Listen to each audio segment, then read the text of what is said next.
Hello, you're with Calling All Stations, and today I wanted to give you an update on how I wire up my layouts for automation and block detection. So we'll go have a look at some diagrams and see how the layout's wired up. Now, last time we looked at how you wire up for basic DCC operation. Now I'm going to take you through how I've wired up the layout for block detection and ultimately automation. I'm not going to go into talking about the software that I'm using. I've now moved from iTrain to Train Controller. The reasons for that were I couldn't quite get automation working with iTrain, which was a shame because I did kind of like the interface of iTrain. So I moved on to Train Controller, which is another paid for piece of software where you can download a demo for free. And I found Train Controller to be a lot more intuitive. It was a lot easier to just sort of grasp, and everything kind of felt very easy to learn. So that's why I've moved to that. And a lot of people have said, well, you know, there's JMRI and there are other free pieces of software. But to be honest, I got to the point where I was thinking, I'm going to use the piece of software that I like using, that I find easy to use, and that is Train Controller. It does cost some money, and I am using the basic version of it, which I still think is very expensive. And I've been talking to a lot of you who know that I'm already using Train Controller, and we all agree that it is sort of a ridiculous price. However, I've kind of bitten the bullet and taken the hit because I like the way it operates for my layout. That's not necessarily me endorsing this automation software. I think if you can get one of the others working that works for you, I think that's the way to go. Find the piece of software that works for you. If it's JMRI and you like the fact that it's free and you can do all the kind of crazy stuff that it does, to me it's just mind-boggling. But if it's for you, it's JMRI, that's great. If it's iTrain, you've got it working, great. Why not post some videos? Because that's the one thing I really struggled with iTrain. There's not many videos out there, and I was hoping to do the videos myself, but I couldn't quite get anything working. On the video front for the software, I'm not going to do any myself because I think there's a much better channel out there that basically just deals with how to use Train Controller, and I'll put a link up here to REUPLOAD's channel, is the chap's name, and he basically takes you through all aspects of what Train Controller does. You will learn a lot from it. The only thing he doesn't explain is how you actually do the wiring, so that's what this video is about, and hopefully it will give you an insight to how the wiring works. So without any more ado, let's take a look at today's main feature, how to wire up your layout for block detection. Okay, so what I've done to simplify my layout diagram is I've just sort of mocked up a very simplified version of Croxley West and my fiddle yard. So basically, if you treat this block 3 over here as Croxley West in the platform, and then you treat these two sidings here as the fiddle yard. Obviously, Woodford Wells carries off to the left, and I did do a full diagram with Woodford Wells in, but it started to look quite messy and quite complicated. So I thought I can quite adequately describe block detection just using the Croxley West end and the fiddle yard. So basically I've got 3 blocks that I want to detect trains in. The Croxley West area here, which is block 3, where the Croxley West platform is, and then the 2 fiddle yard sidings, which are blocks 1 and 2. In the middle, we have an undetected section, and I'll get on to why that's undetected in a moment. And we also have an electro frog point here, and that's what the blue section is. Blue here I'm using to mean is either black or red, depending on which way the point is switched. And, well, I think there are better people out there to describe how to wire up electro frog points for DCC operations. So I will leave those videos for you guys to watch of other people talking about how to wire up points for DCC operation. But obviously this blue section does go away to an electro frog switch, a polarity switcher, to determine whether this is black or red. Anyway, so moving on to another little bit of housekeeping. These bold lines here in black and red, this is my main DCC track bus, and this is underneath the layout. And as I said there in last video, there are various different droppers, various strategic points connecting the track to my main DCC track bus. This comes out, of course, of the track output on my Roku Z21. I don't know if you can see that down there, but it's those kind of tiny little green connectors. That's the main DCC track output, and that runs the length of the layout with droppers connecting at strategic points, the black and the red. I will get on to why certain points are connected to it and why certain points aren't connected to it in just a moment. Then the other thing that's connected is this unit here. This is my block detection unit. It is a Digikeijs DR4088RB-CS, one of the most complicated names of any kit I've ever owned for my model railway, but that is the product number if you want to go and order one. And it operates on the R bus. Now the R bus is sort of a DCC standard of sort of accessories that you can add on to your base station. There are various different buses available on your base station. There's sort of X bus, there's R bus, there's some other ones as well. I think the X bus is for if you've got handheld controllers. Do correct me if I'm wrong on any of this. I don't have a handheld controller. I just use the smartphone app, of course. But the R bus basically facilitates various different accessories, including block detection to your base station. So this purple wire represents an RJ25 connection, and you should be able to go and pick one of those up from eBay or Maplin or something like that. And it does need to be an RJ25 with basically 6 wires within one core cable. So that provides both data transfer from the block detection unit, and it also provides power to it as well.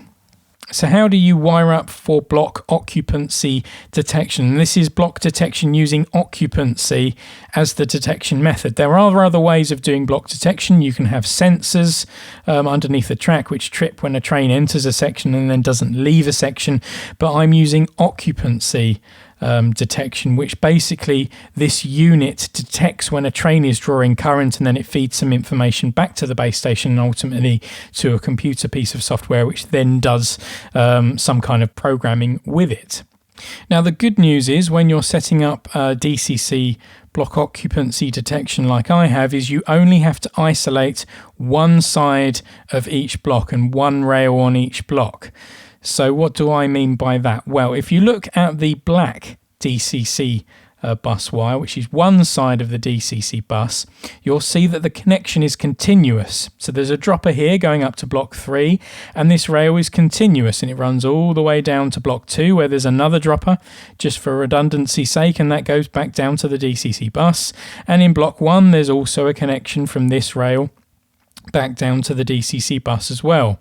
The way I like to think about this is when I'm looking at the layout, it's always the rail that is furthest away from me physically is the one that's basically, you treat this as your common rail, which is always connected to one side of the DCC bus, always connected to the black side. I mean, you can use different colours, and actually in real life I do use different colours, but for argument's sake, always connect this one side, this top rail on either line. So in blocks 2, in blocks 3 and block 1, it's always this top rail that is connected to the black side of the DCC bus. And of course, any sections that you don't want any occupancy detection, the same applies there. All this black is continuous, and that's fine. Now on the other side, this is where you need to start thinking about your layout design, or if you're retrofitting it like me, you'll have to go and make some cuts in your track. Now the bottom rail, all these green ones, these are the individual blocks that I want to detect. Now before I get on to how I've wired that up, let's look at this central section here which isn't detected. Now the bottom rail on the undetected section is just connected to the other side of the Dcc Track Bus as normal.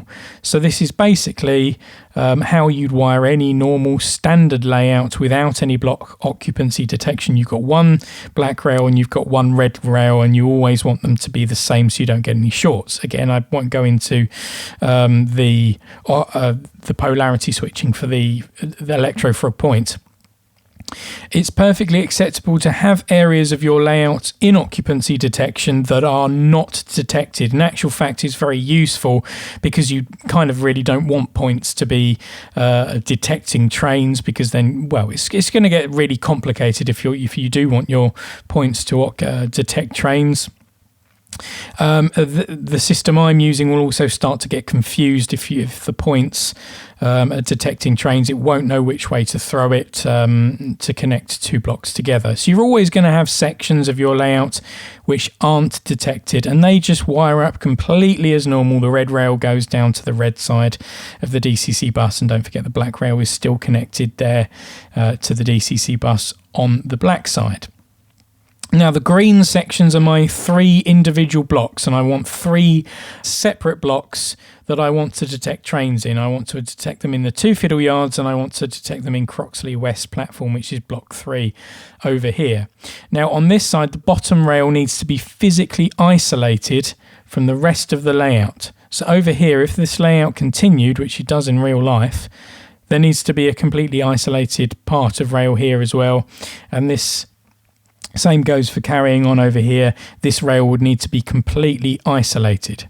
So it always needs to be on this bottom rail that you're doing your isolation on each of the blocks. So it's a bottom rail on block 2, it's a bottom rail on block 1, it's a bottom rail on block 3. Now, after you've isolated your sections of track, and if you're starting your layout from scratch, that's brilliant because you can use isolating rail joiners. But if you're like me and you're retrofitting it, you basically just use a little Dremel tool with a diamond cutting blade to sort of cut a little slit in the track to break the connection. Once you've got all your sections isolated, it's just a matter of plugging each of those in to one of the outputs of the block detection units. Output 1 here obviously goes to block 1, output 2 goes to block 2, and output 3 goes to block 3. One final thing you need to do is connect the common of the block detection unit to your red DCC bus connection. This will basically complete the block detection circuit. Now, how this works is when a train enters this section, enters a block, it will start drawing current via the block detection units rather than just straight from the DCC bus itself. And the act of doing so, the unit will detect that a train is drawing current and then send some information back to the R bus and back to the computer and ultimately say, hello, there's a train here. What would you like me to do with the train? Would you like me to slow it down? And then it will send obviously a braking command to the DCC chip and then start to lower the speed steps, and you may want it to stop completely, which it can do in a certain distance. You also might want to say, once it's entered block 2, to reverse direction and go back to block 3. So that's basically how I've wired up all the various blocks in the layout, and I'll go and take you over to the layout now so you can actually see some of this in real life.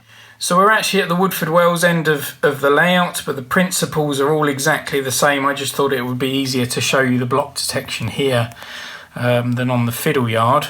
And don't forget, as we looked at the diagram earlier on, the rail that was furthest away from you, or the rear rail, or as you look at this on camera, it's the rail furthest away from you, the viewer, that's the one that's always connected to the black rail of the DCC bus.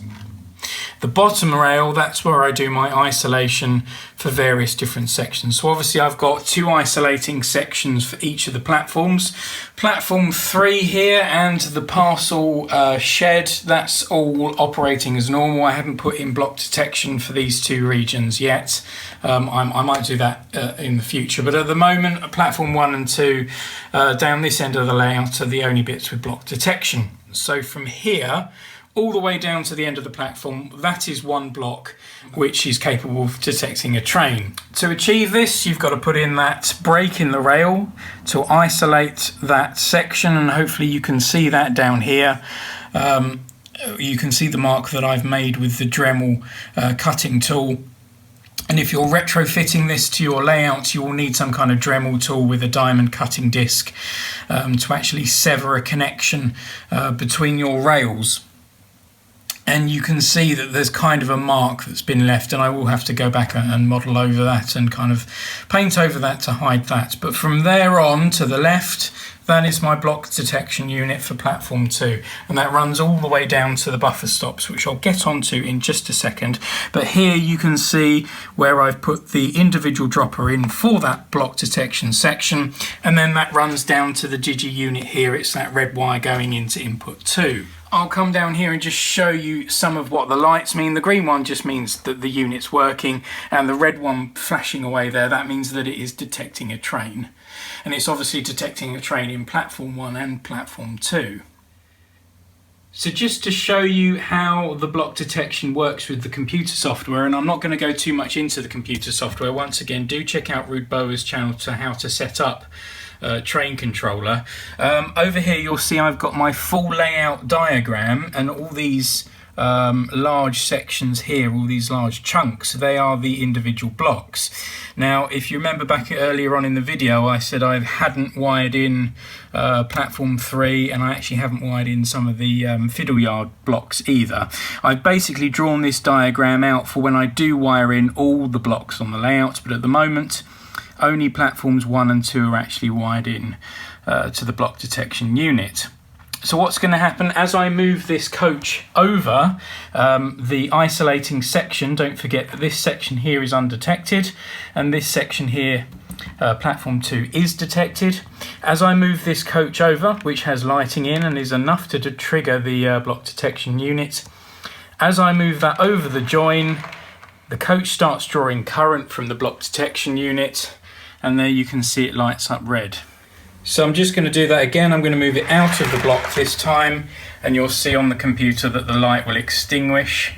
And then let's look at the computer, and I'll bring the coach back into the block, and then it starts drawing current via the block detection unit, and that in turn tells the computer that a train is there, and it lights up red. Now, a couple of things I learned whilst I was fitting in block detection. Firstly, accessory addressing is basically completely separate from loco addressing. So you can have accessory 1 and loco 1, and that's something I didn't really realise before putting in block detection. I didn't realise that about DCC. So this comes as standard as being address 1, and I haven't fiddled with any of the program. I've left that as address 1.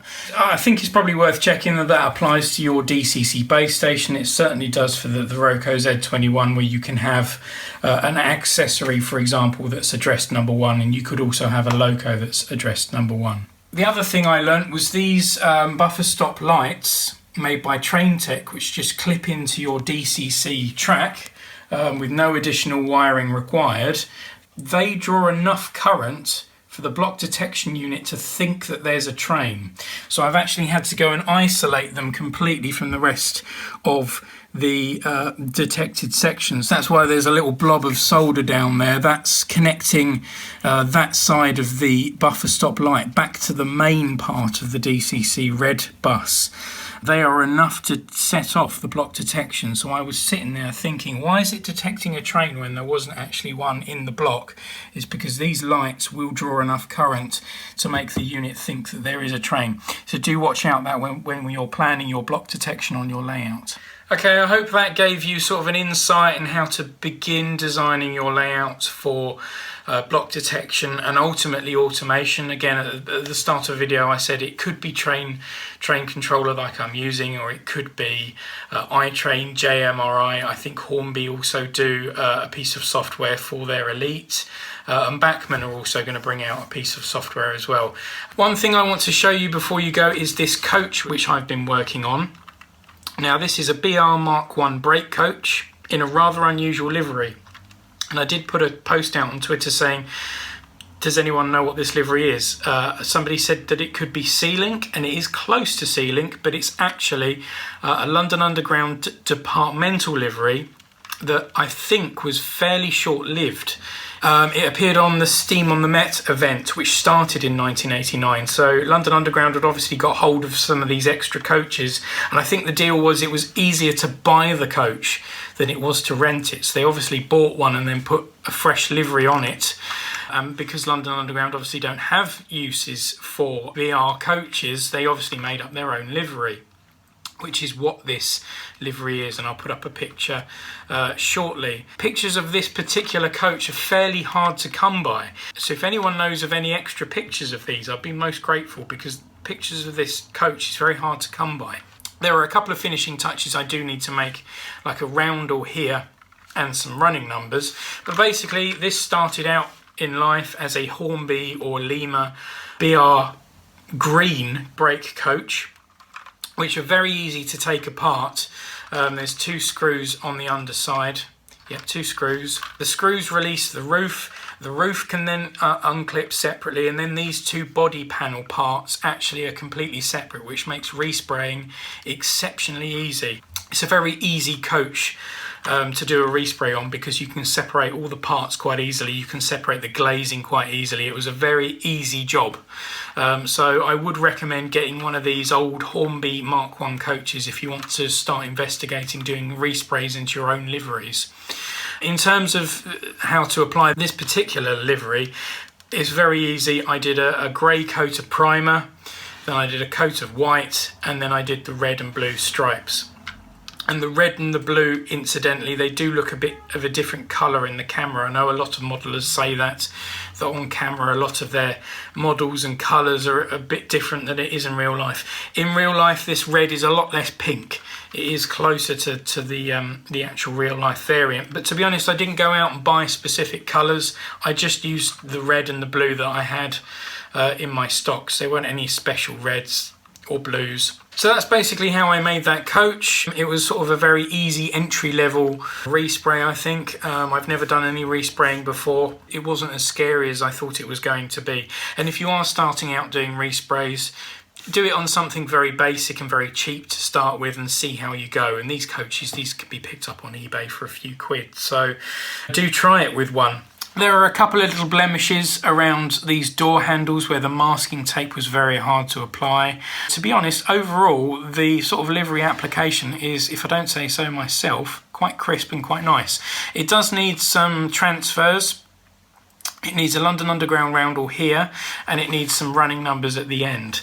Whilst I'm talking about the transfers, I did buy some from eBay, but they weren't very good quality, and you can see I've been cutting them up and trying to apply them. As soon as you put them in the water, the ink started to run. I mean, that renders them effectively useless in my eyes, because then the ink will dry and it will be just a horrible smudge. So if anyone knows where I can get some 00 gauge London Underground transfers, I'd be most appreciative. Basically, I need that size there, which would just fit onto the livery quite nicely there. That's about the perfect size. So if anybody knows where to get them on eBay or on any model shops, do point me in the right direction. They seem to be quite hard to come across. If you do also know of any that come on a clear background, you know, the one that's sort of that kind of pale blue, which effectively means the transfers themselves are clear, which are easier to apply. These ones actually come with a white background. As soon as you slide them off, it's got the white with it, which I find then you've got to fiddly cut out each individual transfer, and that's really fiddly, I think. So if anybody knows where I can get some 00 gauge transfers, preferably on a clear background, do let me know. Those ones came from eBay, not great quality. So if you find the ones on eBay, it's not those ones, but you'll see the ones I mean if you go searching for it. Anyway, I hope you enjoyed the video, the little look at the DCC wiring diagram and my first go at respraying a coach. So, I hope that gave you some ideas. Maybe it's given you some inspiration to do one of your own. Do check out some of my videos that I've been recently doing. I did a video on the abandoned Beckton Gasworks Railway. I did a video on travelling in London completely randomly by dice. I think you'll really enjoy that one. You can go and play the game yourself and go and have a go. Do go check out that. Transport Roulette London it's called. Anyway, until next time guys, thanks for dropping by. I will see you soon.